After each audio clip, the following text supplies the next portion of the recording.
ನಿನ್ನೆ ರಾತ್ರಿ ಬಂದಾಗ ಏನು ರೆಡಿ ಆಗಿರಲಿಲ್ಲ ಇಲ್ಲಿ ಆಚೆ ಚೌಟ್ರಿಲಿ ಹೆಸರೆಲ್ಲ. ಸೊ ಅದಕ್ಕೆ ಇವಾಗ ತೋರಿಸ್ತಾ ಇದ್ದೀನಿ ನಿಮಗೆ. ಆ್ಯಂಡ್ ನೋಡಿ, ಇವತ್ತು ನನ್ನ ಕಸಿನ್ ದಾರೆಗೆ ನನ್ನ ಲುಕ್ ಇಟ್ ಈಸ್ ಲೆಹೆಂಗಾ. ಸ್ವಲ್ಪ ಟ್ರೆಡಿಷ್ನಲ್ ವೇಲ್ ರೆಡಿ ಆಗಿದ್ದೀನಿ. ಫುಲ್ ಹಾಕ್ತೀನಿ ಆಮೇಲೆ.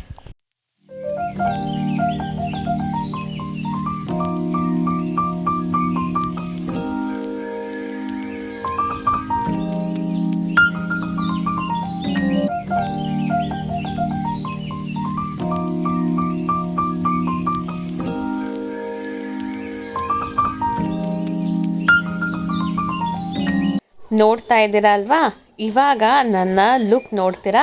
ಆ್ಯಕ್ಚುಲಿ ವಿಡಿಯೋನ ನಾನು ವರ್ಟಿಕಲ್ ಆಗಿ ತೆಗೆದಿದ್ದೀನಿ, ಹಾರಿಜಾಂಟಲ್ ಆಗಿ ತೆಗೆದಿಲ್ಲ. ಅಡ್ಜಸ್ಟ್ ಮಾಡ್ಕೊಳ್ಳಿ. ಹೀಗಿತ್ತು ನನ್ನ ಲುಕ್. ಹೇಗಿದೆ ಅಂತ ಕಾಮೆಂಟ್ ಸೆಕ್ಷನಲ್ಲಿ ತಿಳಿಸಿ. ಹೇಳ್ತೀನಿ ಅಷ್ಟೇ, ತಿಳಿಸಲ್ಲ ನೀವು. ಸರಿ, ಮುಂದಕ್ಕೆ ಹೋಗೋಣ. ಬೆಳಗಾದ್ಮೇಲೆ ಟಿಫನ್ ಮಾಡಲೇಬೇಕಲ್ವಾ, ಅದಕ್ಕೆ ಬಿಸಿ ಬಿಸಿ ರೈಸ್ ಬಾತ್ ಮಾಡಿದ್ರು, ಅದನ್ನು ತಿಂದ್ವಿ. ಆಮೇಲೆ ನೀವೇ ನೋಡ್ಬೋದು, ಮದುವೆ ಹುಡುಗನೇ ಎಲ್ರಿಗೂ ಸರ್ವಿಂಗ್ ಮಾಡ್ತಾ ಇದ್ದಾನೆ. ಎಲ್ಲ ಕೂತ್ಕೊಂಡು ತಿಂದು ಆಮೇಲೆ ಹುಡುಗಿ ಮನೆ ಕಡೆಯವ್ರು ಬಂದರು. ಸೊ ಆ ವಿಡಿಯೋಸು ನಾನು ಹಾಕಿದ್ದೀನಿ, ನೀವು ನೋಡ್ಬೋದು. ಗೋಲ್ಡನ್ ಸ್ಯಾರಿ ಹಾಕ್ಕೊಂಡು ಬರ್ತಿದ್ದಾರಲ್ಲ, ಸೊ ಅವರೇ ನಮ್ಮ ಬ್ಯೂಟಿಫುಲ್ ಬ್ರೈಡ್. ಸೊ ಅವ್ರು ಬಂದಿದ್ದೆ ದೊಡ್ಡವ್ರ ಕಾಲಿಗೆ ಬಿದ್ದು ನಮಸ್ಕಾರ ಮಾಡಿಕೊಂಡ್ರು. ಆಮೇಲೆ ಚಿಕ್ಕದಾಗಿ ರಿಂಗ್ ಎಕ್ಸ್ಚೇಂಜ್ ಮಾಡಿಕೊಂಡು ಎಂಗೇಜ್ಮೆಂಟ್ನ ಕಂಪ್ಲೀಟ್ ಮಾಡಿದ್ರು. ದಾರೆ ರೆಡಿ ಆಗ್ತಾ ಇದ್ದಾನೆ ಹುಡುಗ. ಒಬ್ರು ಮೇಕಪ್ ಮಾಡೋದೇನೋ, ಒಬ್ರು ಶಲ್ಯನ, ಅದು ಶಲ್ಯ ಹಾಕದೇನೋ, ಒಬ್ರು ನಾಮ ಹಾಕದೇನೋ. ಅದೇ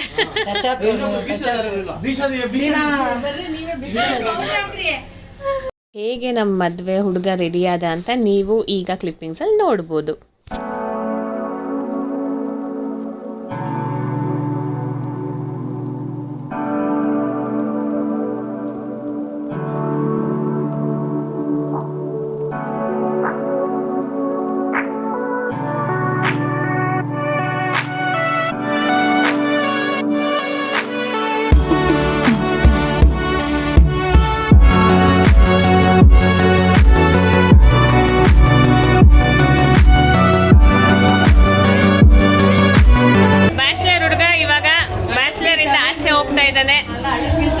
ಅಲ್ಲಿಗೆ ಬೀಳ್ತಾ ಇದ್ದಾನಂತೆ.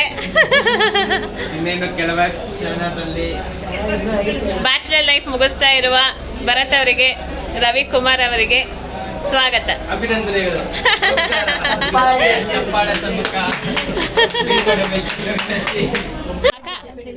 ನೋಡಿ, ನಮ್ಮ ಅಕ್ಕ ರೆಡಿ ಆಗಿದ್ದಾಳೆ.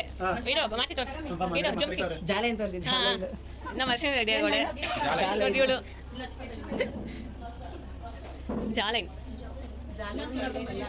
ಆಲ್ಮೋಸ್ಟ್ ಎಲ್ಲಾನು ವೀಡಿಯೋದಲ್ಲಿ ಕ್ಯಾಪ್ಚರ್ ಮಾಡೋಣ ಅಂತ ನಾನು ಆದಷ್ಟು ಪ್ರಯತ್ನ ಪಡ್ತಿದ್ದೀನಿ. ಅದಾದಮೇಲೆ ಶಾಸ್ತ್ರಗಳು ಶುರು ಮಾಡಿದ್ರು.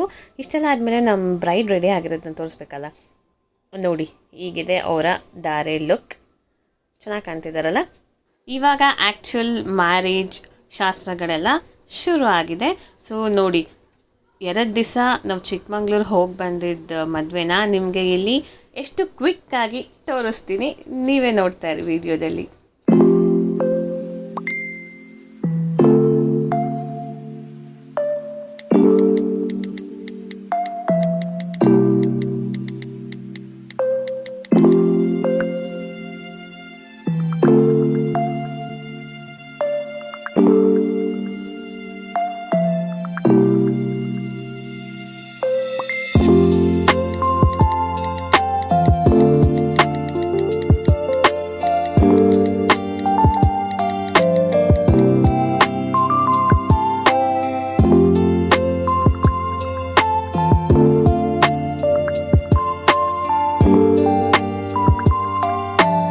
ನೋಡಿದ್ರಲ್ಲ ಎಷ್ಟು ಕ್ವಿಕ್ಕಾಗಿ ನಾನು ಮದುವೆ ಶಾಸ್ತ್ರಗಳನ್ನ ತೋರಿಸ್ದೆ ಅಂತ.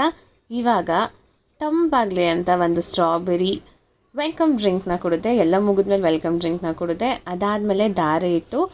ನಿಮ್ಮ ಕಡೆನೂ ಹೀಗೇನಾ ಅಂತ ಕಾಮೆಂಟ್ ಸೆಕ್ಷನಲ್ಲಿ ತಿಳಿಸಿ. ನನಗೆ ಗೊತ್ತು ನೀವು ಹೇಳಲ್ಲ ಅಂತ, ಆದರೂ ನನ್ನ ಡೈಲಾಗ್ ನಾನು ಹೇಳಬೇಕಲ್ಲ, ನನ್ನ ಕರ್ತವ್ಯ ನಾನು ಮಾಡಬೇಕಲ್ಲ, ಅದಕ್ಕೆ ಹೇಳ್ತಾ ಇದ್ದೀನಿ. ಸೊ ನಮ್ಮ ಕಡೆ ಈ ಥರ ಇರುತ್ತೆ ಮ್ಯಾರೇಜ್ ರಿಚುವಲ್ಸ್. ಇದೆಲ್ಲ ಆದಮೇಲೆ ನೆಕ್ಸ್ಟು ಸಪ್ತಪದಿ ತುಳಸಿ, ಆಮೇಲೆ ಅಶ್ವಿನಿ ನಕ್ಷತ್ರ ತೋರಿಸಿದ್ರು. ನೀವೇ ನೋಡಿ ನನ್ನ ವ್ಲಾಗಲ್ಲಿ.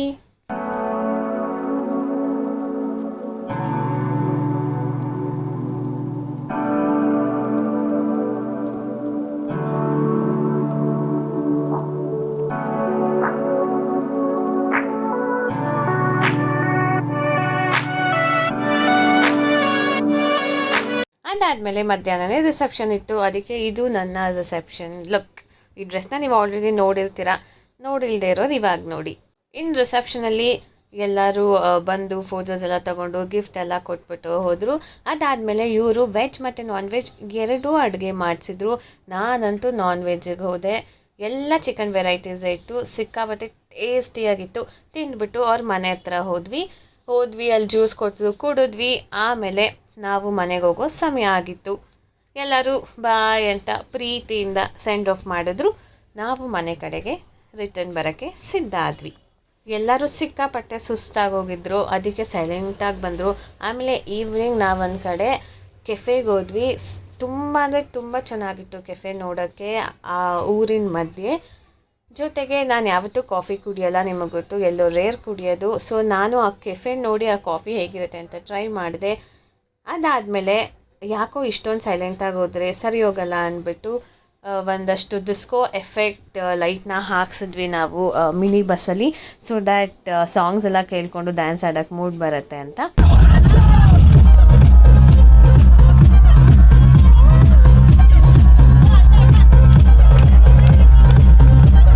ಆ ಡಿಸ್ಕೋ ಎಫೆಕ್ಟ್ಗೆ ಒಂದಷ್ಟು ಡ್ಯಾನ್ಸ್ ಆಡಿ ಆಮೇಲೆ ಮನೆಗೆ ಬಂದು ಹುಡುಗಿನ ಮನೆಗೆ ತುಂಬಿಸ್ಕೊಂಡ್ವಿ ಅಷ್ಟೇ. Thank you for watching.